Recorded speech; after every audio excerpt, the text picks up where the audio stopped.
So you know Bambu Lab. Love them or hate them, they make some pretty cool printers. I mean, my main printer is an A1, and it's been an amazing machine for PLA. Better than anything I've ever used. Most makers know the origin story of Bambu Lab and their effect on 3D printing. Before you run to the comment section and go, I clicked on running Klipper on an old printer, not a history lesson on Bambu Lab, it'll make sense later. So you know the story. Some engineers get together to make the ultimate 3D printer in a basement. They published this printer on Kickstarter and it revolutionized the industry with its fast speeds, large material selection, ease of use, and appliance-like feel. And it changed the way every single 3D printer looks and worked after that. All the X1 and P1 clones. I mean, you have the Creality K1, AnchorMake M5, FlashForge 5N Pro, Two Trees SK1, all tried to copy the speed and ease of use of Bambu Lab printers. So let's take a look back in time to see how 3D printers were before Bambu Lab. They can't be that bad.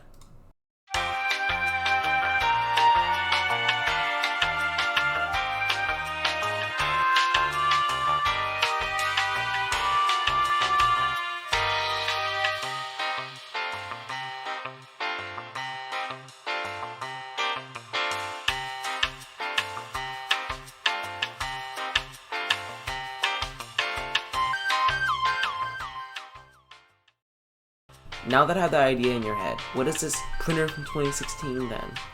Introducing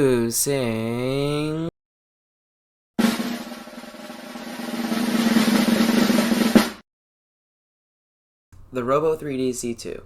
This printer story is awfully similar to the Bambu Lab X1. Some engineers make a 3D printing startup, they strive for the ultimate printer. They put it on Kickstarter and it changes the industry. Robo 3D really was Bambu Lab before Bambu Lab existed. Just look if you compared the two printers side by side. They were the fastest of their class, they used mobile apps and the cloud to send objects to print. They had touch screens and many material options. And the one thing they also share is closed source interfaces. The C2 is partially open source, running Octoprint with a custom touchscreen interface and Marlin as its choice of firmware. The big difference between the two is time. It isn't 2016 anymore, and the C2 is definitely showing its age. With a dead cloud service, a non-existent app, and a custom version of Cura 3 that feels straight up geriatric. I mean, like, what is this mess? Also, with a dead cloud service, a ton of this printer's potential is thrown aside. I mean, it has a decent high-end, aging, but a working motion system. While they claim 250mm per second travel speeds, it almost always prints at 50mm per second, which is the exact same speed as an original Ender 3. This printer wasn't cheap when it came out. The MSRP of the C2 was $699. Adjusted for inflation, that's $899. That's just $50 less than something like a Bambu Lab P1S combo, which is $949. But the one redeeming quality is the hardware. If you look at an ordinary Klipper setup, it's a Raspberry Pi, a main board, and all the electronics that connect to it, like the motion system, the hot end, etc. Since the C2 integrates a Pi for Octoprint, you could technically install Klipper to the Pi and the main board. Additionally, the C2 uses a custom Arduino and ramps control board. This board features the Atmega 2560, an ancient 8-bit AVR MCU originating from the Arduino Mega. And a C2 display is the 3.5-inch resistive IPS-type touchscreen from Waveshare. Since the screen connects directly to the Pi and not the main board, you could technically do Klipper screen. So here's the goal. Get Klipper running with as many features running as possible, including IR auto bed leveling, homing, part cooling fan control, filament runout sensing, filament load and unload, also to achieve interpart print speeds of around 200mm per second with good quality.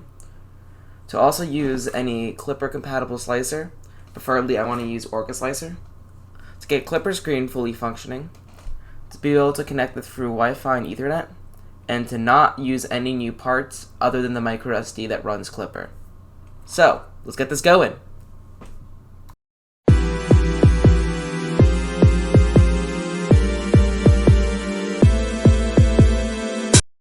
So for the Raspberry Pi, I'm going to be using MainsailOS for the interface, This is as simple as going into the Raspberry Pi imaging tool and flashing an SD card with Mainsail.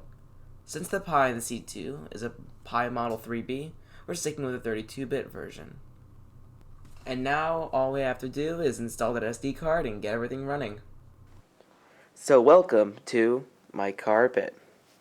So this is our C2, Flesh and Blood. So now, I've only seen this tutorial. Let's see if I can get this cover off. No, I just did it. There we go. It's one clip. Two clips.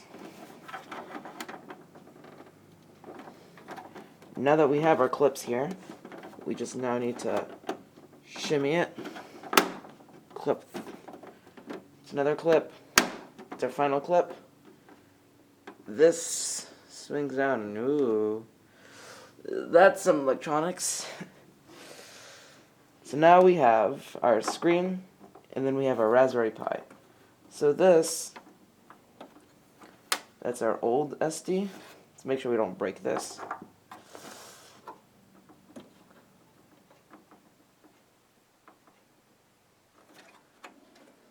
It's already in there, but you get the point. So now that our Mainsail SD card is in, click here, click here, click here, click here, click, click, click. Now we're ready to turn it on. So now that we're in Mainsail, and now we got our firmware installed, all I have to do is just go into the firmware settings through SSH and compile Klipper for the Atmega 2560. Now we're here. So now all we need is a printer.cfg file.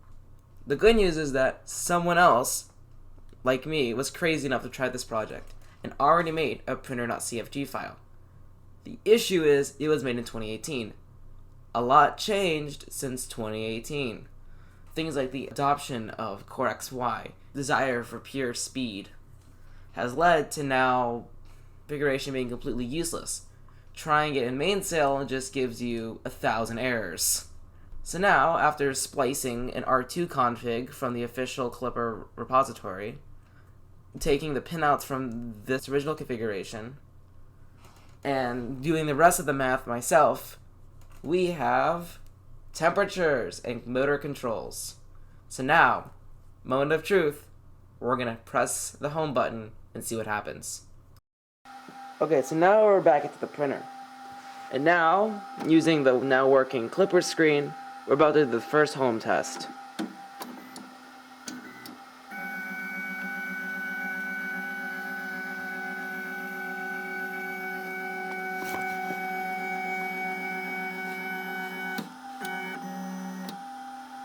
And that's a success. Wonderful. Now we have bed mesh. We can now go to calibrate. We're about to see how bed leveling works.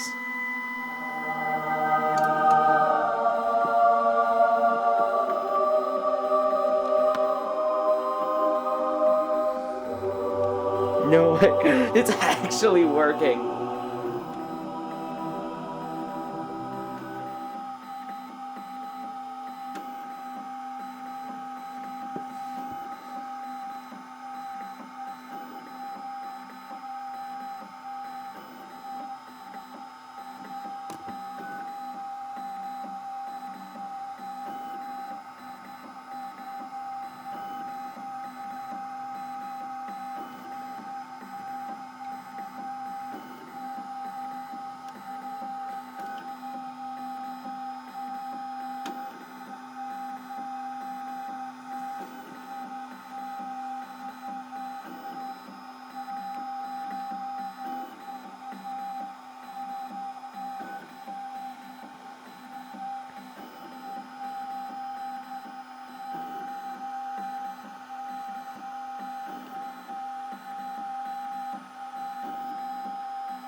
And now we have to restart.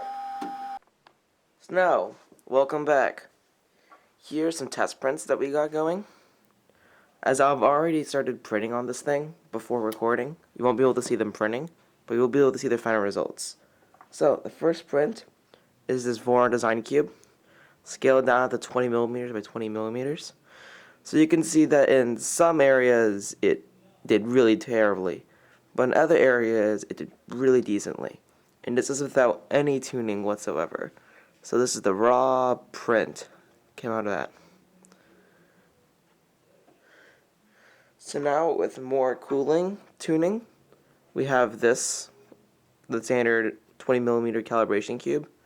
So if you look carefully, you can see some pretty bad under extrusion.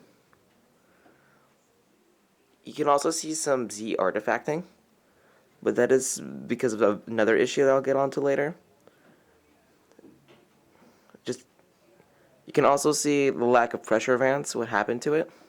It started bowing in and started to warp on the bottom corners. So now, with pressure advance and some mild input shaping, we now have this. And you can see, just by looking at it, it is significantly sharper.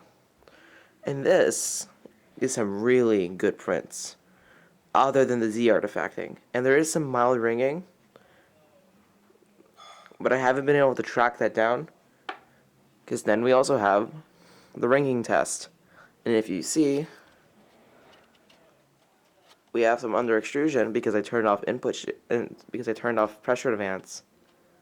But you see, you don't really see any ringing there.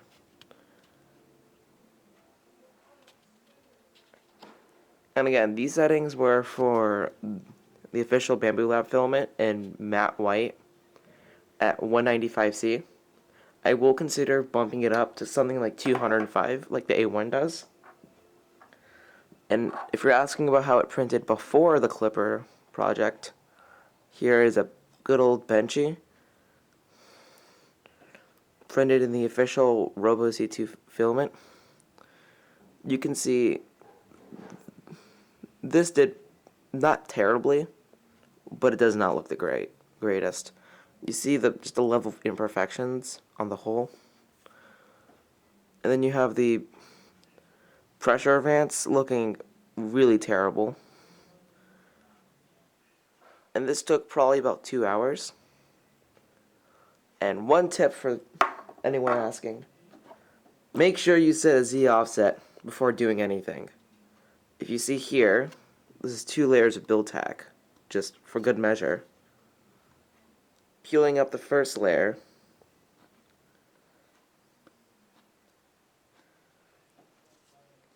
give me a second.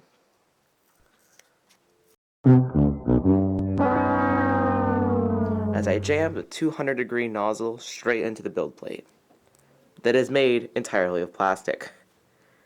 So yeah, again, always double check before homing or starting a print. So here we are on Klipper screen. So for this I did do some cooling upgrades, hence I'm bringing the hot end closer. And now, if you see up there, so that's the hot end cover. So if you see right there, you see these new black cooling ducts that aren't stock. However, they are officially made by Robo 3D. So I got these files off of Thingiverse that I will link below, and I printed it right off my A1. So now that's it. You're probably wondering when my yapping will finally end, and that is very soon. So to conclude, this is what we got done so far in this section. And I'll see you next time when I finally get Orca Slicer, all the tuning set up, and try to print the fastest possible Benchy on a Robo C2. This is Michael with Print It Perfect, and see you guys later. Since this is my first video, I'm trying many editing styles, camera styles, writing styles, all that. So if you have any suggestions on how I can improve my videos, feel free to let me know in the comment section nicely. And I'll see you guys later.